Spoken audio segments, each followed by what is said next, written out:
দিলীপ ঘোষ খড়গপুরের গলিতে গলিতে ঘুরে বেড়াচ্ছেন, কেননা সময় হাতে বেশি নেই এবং তাকে মানুষ সুষ্ঠু সম্বর্ধনা জানাচ্ছেন। তিনি তার দেখতেই পাচ্ছি বাচ্চাদের হাতে চকলেট তুলে দিচ্ছেন। আচ্ছা, জনসংযোগের এটা একটা মাধ্যম, অনেক দিন থেকে দেখি আপনার সঙ্গে যবে থেকে পরিচয় হয়েছে পকেট থেকে টুক করে একটা চকলেট বার করে দেন। আগামী দিনে ভোটার হবে তাদের তৈরি করা আর কি। এখন থেকে গাছে সার জল দিচ্ছি, পরবর্তীকালে যেন পদ্ম ফুলটা মনে রাখে। আচ্ছা, এইটাই চকলেটটা কাজে আসছে তার মানে? হ্যাঁ হ্যাঁ, এই যে ছোট ছোট ভোটার, আগামী দিনের ভোটার দেখছুন কিরকম তাকিয়ে আছে। বিষয়টা হচ্ছে দিদা, বলা হচ্ছে যে পশ্চিমবঙ্গে এখন দুজন রাজনীতিবিদ তাদের রাজনৈতিক কেরিয়ার, হিন্দিতে বলে না দাও পে লাগা দিয়া, দাও পে লাগাকে রাখা, দিলীপ ঘোষ অধীর চৌধুরী। যদি দুজনই জিততে পারে তাদের কেরিয়ার একরকম হবে, আর দুজন যদি হেরে যায় তাদের কেরিয়ার আরেক রকম হবে। আপনি আপনার জয়ের ব্যাপারে কতটা প্রত্যাশী? অদিত দা এক সময় বড় দলের ছোট নেতা ছিলেন, তারপরে বড় দলের বড় নেতা হলেন, তারপরে ছোট দলের বড় নেতা, এখন দল ছাড়াই বড় নেতা।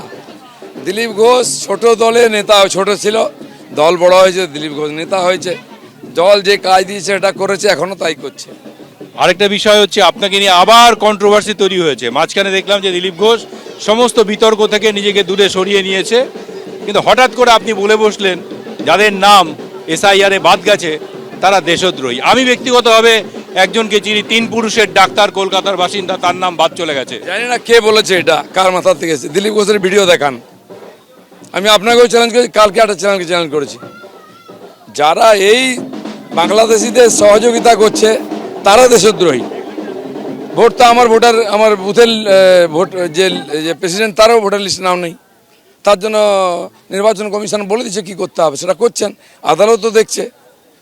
দেশদ্রোহীদের, যারা দেশবিরোধীদের সাপোর্ট করে তারা দেশদ্রোহী।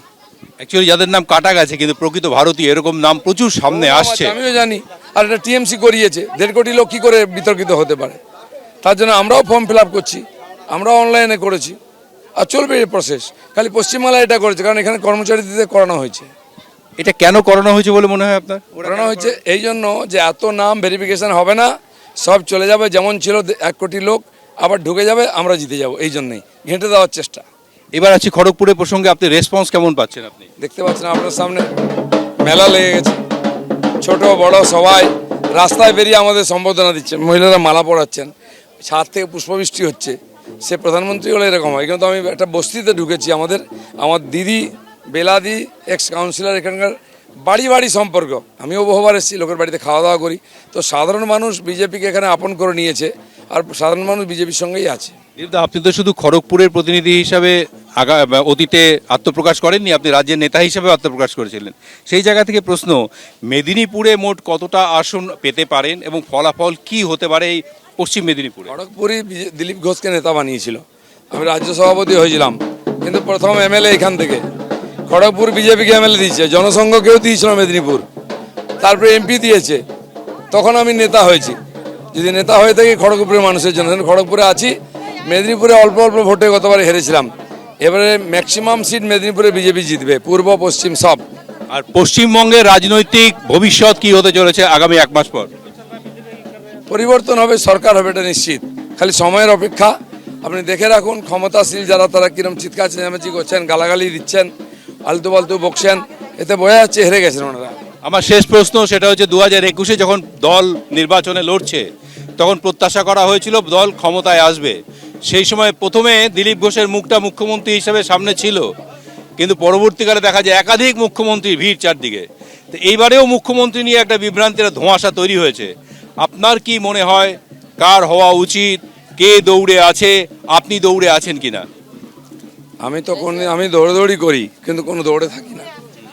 গতবারে যেহেতু আমি প্রেসিডেন্ট ছিলাম, আমাকে আপনারা টিভিতে দেখাতেন, লোকে ভাবছেন জিতলে এই প্রধানমন্ত্রী হবে।